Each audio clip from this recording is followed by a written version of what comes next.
This doesn't mean that you're talking to someone and in between you're singing worship songs to God. No, not at all.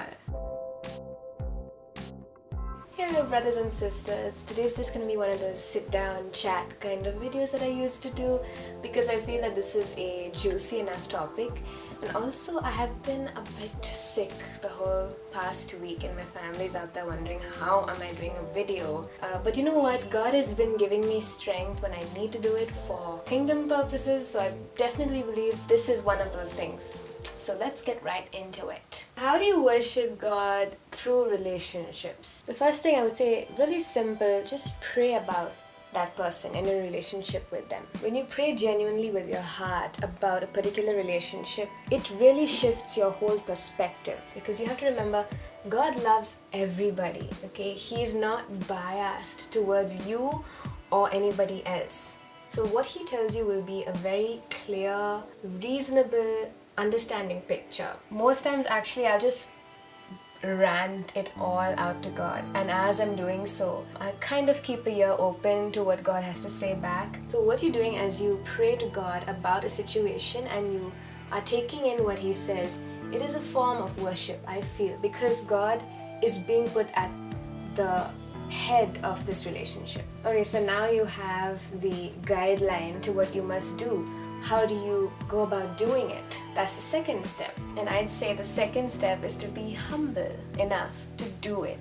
I think especially when it comes to, I don't know how else better to say this than with romantic relationships. It's very easy to leave God out of the picture and only ask God for help to make things work with you and someone who you love or you really like. So oftentimes God will show me a perspective from his side that is kind of hard to swallow. My sister just came in.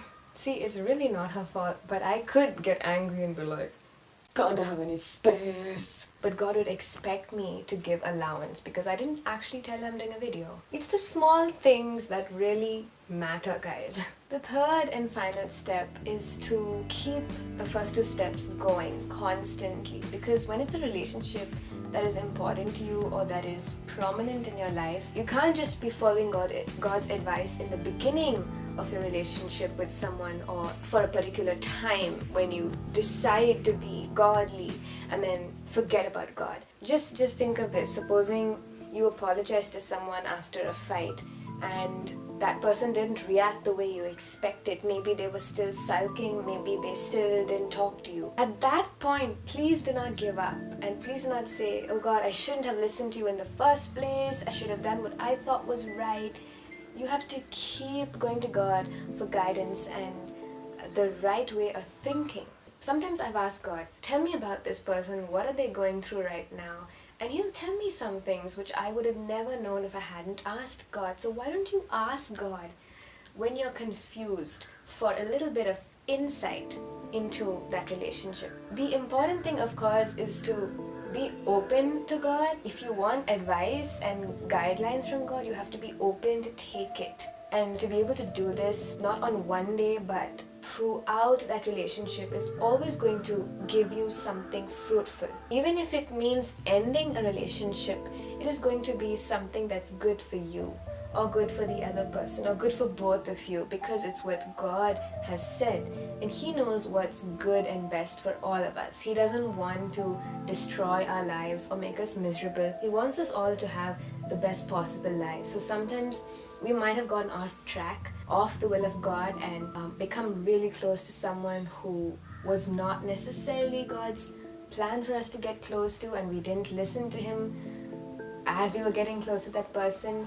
And then when God says it's better you end this relationship, to be able to obey that and follow it might be very hard and hurtful at the time, but in your hurt after ending a relationship, say, if you keep going to God with your pain and saying, God, this is what I'm going through and I need your help, and you actually listen to what he says back and you actually follow what he's saying to you, even the most painful circumstance can end up being something very powerful and foundational in your life that will help you become a much better person.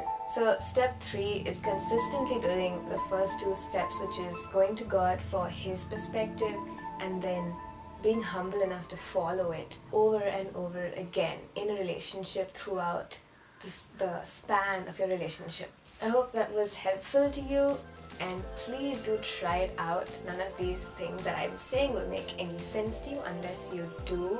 And guys, if you have a particular area in your life which you would like to have me make a video on and how to worship God through that area or in that area, would you please comment below so that I can know about it and study about it and make a video about it. I'm Vihan, Damaris, and I'll see you next week.